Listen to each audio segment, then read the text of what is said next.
Alors nous sommes dimanche matin et pas le choix de revenir sur ce qui s'est passé hier à l'UFC 270, alors que Cyril Gane, le champion par intérim, alors donc des poids lourds, croisait le fer avec le tenant du titre incontesté, Francis Ngannou. On a eu droit à un beau combat en deux temps. Les deux premières rondes, remportées par Cyril Gane, tout baignait dans l'huile, ça allait bien. Cyril contrôlait le combat, contrôlait les échanges debout, c'était à son avantage. On voyait Francis Ngannou épuisé là, dès le début du deuxième round, pas très mobile. Et Cyril se dirigeait lentement, doucement vers une victoire. Malheureusement, il perd les deux rounds suivants, le troisième et le quatrième round. Francis Ngannou, brillant, un beau travail en lutte, un contrôle au sol. Et sincèrement, si on m'avait dit, moi, avant le combat, que Francis Ngannou allait se retrouver plusieurs minutes sur le dessus, en position dominante face à Cyril Gane et que Cyril allait tenir bon face au plus gros cogneur de la business, je vous aurais dit, ben non. Si Ngannou réussit à amener Gane au sol, il a le contrôler là, plus que quelques minutes, il va l'assommer. Ça va se terminer là. Mais non! Non, et ça, moi, je vois beaucoup de positifs dans ce que j'ai vu hier. Et sincèrement, je crois que bien souvent, on découvre la vraie identité d'un combattant après son premier revers, après sa première défaite. Pour moi, c'est pas un échec, c'est une défaite certainement pour Cyril. Il s'est incliné, ça fait mal, on l'a vu, très triste après son revers. Mais en ce qui me concerne, là, la vraie game commence. Cyril perd pour la toute première fois et je vais être honnête avec vous, moi je suis content ce matin, je suis heureux parce qu'on a eu droit à un bon combat, pas un combat exceptionnel, parce que sincèrement je pense pas qu'on a vu le meilleur Francis Ngannou hier, je pense pas qu'on a vu non plus le meilleur Cyril Gane, on a eu quand même un vrai bon combat, on a eu de belles choses de part et d'autre, mais j'ai presque envie de dire enfin un premier revers pour Cyril Gane. Parce que ce qui se passe depuis 3 ans, même dans toute sa carrière dans le sport de combat, ce qui se passe depuis à peu près 7 ans, parce il était invaincu en Muay Thai et kickboxing, alors qu'il avait très peu d'expérience, il a croisé le fer face à de vraies pointures. Je pense au frère Bouganem, qui était poids lourd à l'époque, le frère de Youssef, qui est Yacine, et face à Brice Guidon, il les a battus les deux, un à Muay Thai, l'autre en règle de K1, deux gars qui étaient très, très expérimentés, qui étaient de vraies pointures, alors que Cyril venait de débuter dans cette aventure-là. Alors son parcours dans le pied-point, exceptionnel, une ascension fulgurante et l'ascension dans le monde des arts martiaux, je sais pas s'il y a un mot pour bien qualifier ce qui s'est passé là, c'est fou. Cyril n'a pas 4 ans d'expérience en entraînement en arts martiaux mixtes. Lorsqu'il rentre chez TKO, c'est fin été 2018, je pense. Ça fait seulement quelques mois qu'il s'entraîne chez Fernand Lopez à la MMA Factory. Et là, on est début 2022. Il affrontait le champion incontesté des poids lourds, le plus gros cogneur de la business. C'est fou ce qui s'est passé. On réalise pas ça. Le travail de Cyril Gane et de Fernand Lopez a été exceptionnel. Et pour moi, ça doit être un point tournant, ce qui vient de se passer là. Et là, on va découvrir la vraie identité de Cyril Gane. Parce que ça peut balancer et d'un bord et de l'autre. Parfois, une défaite, ça peut... Par exemple, lorsque Anderson Silva, en fait, c'était pas son premier revers, mais c'était sa première défaite depuis fort longtemps, lorsqu'il s'est incliné face à Chris Weidman, lorsque Weidman lui passe le KO. Là, on a vu par la suite Anderson Silva qui était moins détendu, un peu plus crispé. On a vu également les athlètes là, qui comprenaient, il est battable. Et là, ça va être la même chose. Les prochains adversaires de Cyril Gane vont, déjà, ont vu les failles dans le jeu de Cyril Gane. Et ça, je vous l'ai dit dans les dernières semaines, c'est sûr que Cyril a des failles dans son jeu. C'est impossible qu'il en ait pas. Parce que dans un premier temps, tous les athlètes, même les plus complets, même Georges avait des failles. Eh bien, Cyril Gane, c'est sûr qu'il a des failles. Avec même pas 4 ans d'expérience en entraînement en arts martiaux mixtes, si ce gars-là a pas des failles, il y a quelque chose qui marche pas. Alors, c'est sûr qu'il y a des petits trous dans son jeu qu'on n'avait pas encore vus, mais dont on pouvait quand même se douter. Mais ces failles-là, hier, sincèrement, c'était pas gênant de tenir bon 25 minutes face au champion des poids lourds, face à un cogneur. On n'a jamais vu un cogneur comme ça dans le monde du MMA. Et de tenir 25 minutes. D'ailleurs, c'est la première fois qu'Ngannou gagne un combat à la limite. On va se le dire, ce que Cyril nous a montré hier, c'est que il a réussi à se relever à quelques reprises alors que Ngannou était par-dessus lui. Il a fait de bons mouvements au sol, mais il a également commis d'énormes bévues. Parce que, en ce qui me concerne, Cyril gagne les 2 premiers rounds, il perd assurément les 2 suivants, et tout se joue dans le 5e. Le 5e round est décisif en ce qui me concerne, puis aux yeux de 2 des 3 juges, c'était également le cas. Alors, tout allait se jouer là. Cyril parvient à amener son adversaire au sol. Il se retrouve dans sa garde, et moi, à ce moment-là, écoutez, je sais pas ce qui est passé par la tête à Cyril, mais il tente la clé de talon, comme il l'avait fait précédemment dans un autre combat, et ça avait porté fruit. Mais il y a quand même une grosse différence, là. Il l'avait fait alors qu'il restait une poignée de secondes à faire au round, et là, on peut peut-être tenter ce genre de manœuvre-là, mais là, on est au début du 5e round, j'ai l'impression, et dans le discours de Fernand Lopez après le 4e, je peux comprendre peut-être que Cyril pouvait peut-être avoir la sensation qu'il devait absolument conclure le combat pour aller chercher la victoire, mais ce n'était pas le cas. Pour moi, c'était clair que c'était 2 rounds à 2, et là, il se retrouve au début du 5e, au sol, en position favorable face à Francis Ngannou. Il fallait que Cyril soit, de ne jamais tenter cette manœuvre-là, de se compromettre, de tenter la clé de talon, et de se retrouver en dessous, face au plus gros cogneur de la division, qui plus est. C'était une manœuvre, mais risquée, à faible pourcentage de succès. Écoutez, Francis Ngannou a quitté le Cameroun avec une paire de shorts, des sandales, avec pas un sou dans les poches. Ce gars-là allait pas abandonner sur une clé de talon là, si rapidement que ça. Non, je pense pas que ça allait arriver, là.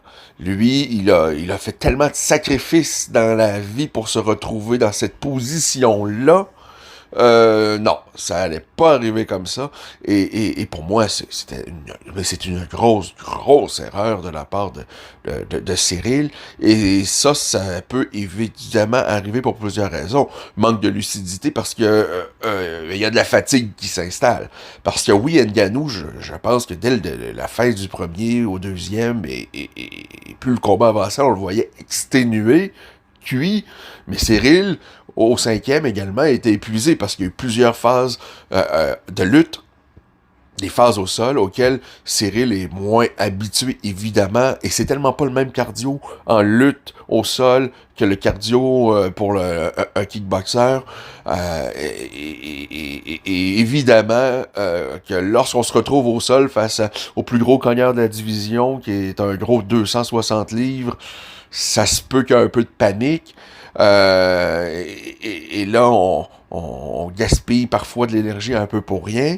Et là, il se retrouve en position ultra favorable. On est au début du 5e. Moi, je pense que ce que Fernand lui a dit après le 4e, ça lui a peut-être amené à penser qu'il devait absolument conclure le combat pour remporter, mais c'était pas le cas. Et peut-être également le manque de lucidité, parce que épuisé, et lorsqu'on est épuisé, lorsqu'on puise au fond de nos ressources, c'est sûr qu'on prend pas toujours des aussi bonnes décisions qu'en début de combat. Là. On est un petit peu, on peut être un peu perdu et tout ça. Alors c'était une manœuvre à haut risque et sincèrement, en début de ronde, là, qui plus est face au plus gros cogneur de la division, c'est une grosse erreur. Parce que si Cyril reste sur le dessus, se contente de contrôler le combat, de trouver peut-être une ouverture à un moment donné pour traverser la garde, et appliquer de bonnes frappes, là, on se parle ce matin et Cyril a gagné. Mais sincèrement, moi, je suis content avec ce qui s'est passé.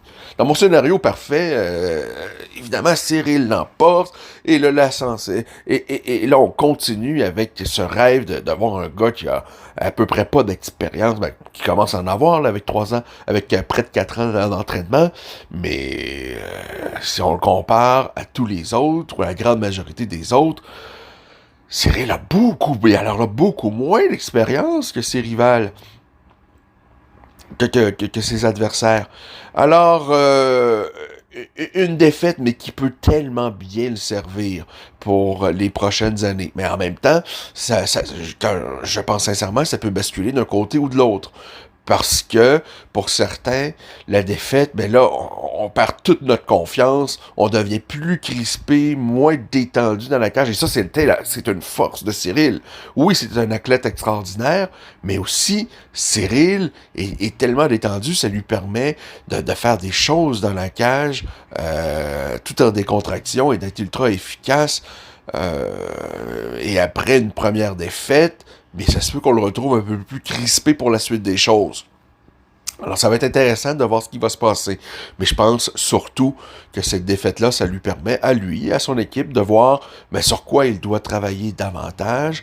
Bon, ils avaient certainement un doute là-dessus, mais en même temps aussi, ça ne peut que motiver Cyril. Parce que, veut pas, peu importe, même si tu t'entraînes bien avec une bonne équipe. Et je vous le dis, et je répète, je pense que Fernand Lopez, c'est l'une des plus grandes têtes du monde du MMA actuellement. Le gars est brillant, certainement pas parfait. Moi, je pense qu'entre le 4e et 5e round,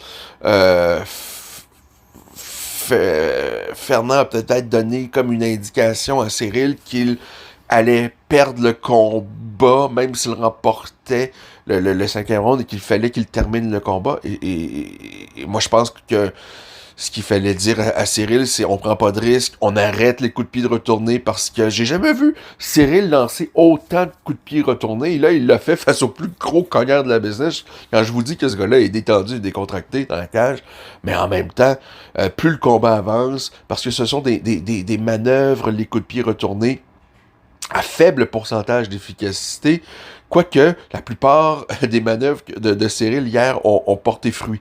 Des beaux coups de pied retournés au corps, des demi-lunes retournées, une demi-lune retournée qui a bien touché la cible. Mais, en revanche, plus le combat avance, il y a de la fatigue qui s'installe. On a reçu des coups, il y a un peu moins d'équilibre. Ça devient de plus en plus risqué. Déjà que ce sont des manœuvres risquées, mais plus le combat avance, moins de chances que ces coups-là puissent avoir du succès et les chances sont beaucoup plus élevées qu'on se compromette et qu'on se retrouve par la suite dans une position qui nous met en difficulté. Alors moi, ce que j'aurais, sincèrement, je pense que ce que j'aurais dit à Cyril, c'est là, on est conservateur, on opte, on travaille vraiment sur ta technique, c'est ta force. On travaille avec le jab, on rentre, on sort, on prend pas de plus de coups de pied retournés. Ça, on range ça dans le coffre à outils, puis on le ressortira peut-être plus tard, mais pour ce soir, c'est terminé. Et on fait tout pour pas se retrouver au sol.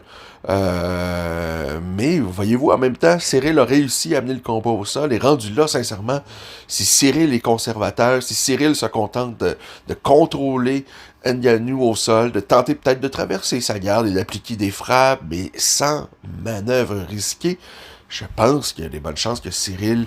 en fait, je pense que Cyril s'envolait vers une courte une victoire, une courte victoire, mais vers une victoire.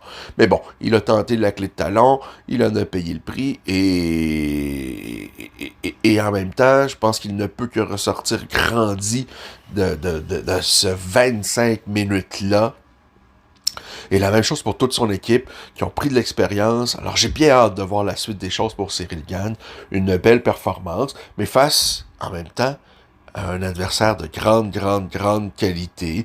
Même si je pense que Ngannou, vraiment, on n'a pas vu le meilleur Ngannou hier. Il est allé chercher la victoire. Il a fait ce qu'il fallait. Il s'est servi de sa lutte. S'est servi de son gabarit. Et une victoire bien méritée. Et ce que j'ai aimé de Cyril, c'est à la fin du combat, il a été très honnête, a jamais dit qu'il méritait la victoire. Au contraire, même si pour moi c'était un combat serré, mais c'était clairement 3 rounds à 2. Et Cyril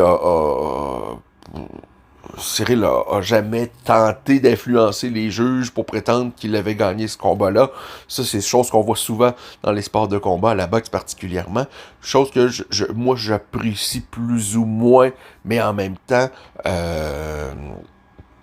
ce que j'ai surtout aimé, c'est à la conférence de presse qui a suivi l'événement, Cyril a dit qu'il serait déçu de voir Francis Ngannou quitter l'UFC sans qu'il puisse ne l'affronter à nouveau, sans qu'il puisse avoir un combat revanche. Alors déjà, on sent que Cyril Gane est affamé, et c'est un gars qui, je pense que ça peut juste l'aider à être un peu plus motivé, parce que même si il est très bien entouré, ça devait être difficile de donner le petit plus à l'entraînement, parce que quand tu gagnes tout le temps, quand t'échappes pas, ou en tout cas très peu de rounds, pour moi je l'ai pas vu, Cyril a gagné tous ses combats, il a peut-être échappé le 4e round face à Volkov, mais sinon il remporte tous les rounds, il domine ses adversaires, il n'a jamais perdu de sa vie, ça avait l'air tellement facile. Alors des fois le petit plus que tu dois faire à l'entraînement pour t'améliorer, pour tu sais, c'est des petits détails qui peuvent faire, en bout de ligne, une grande différence.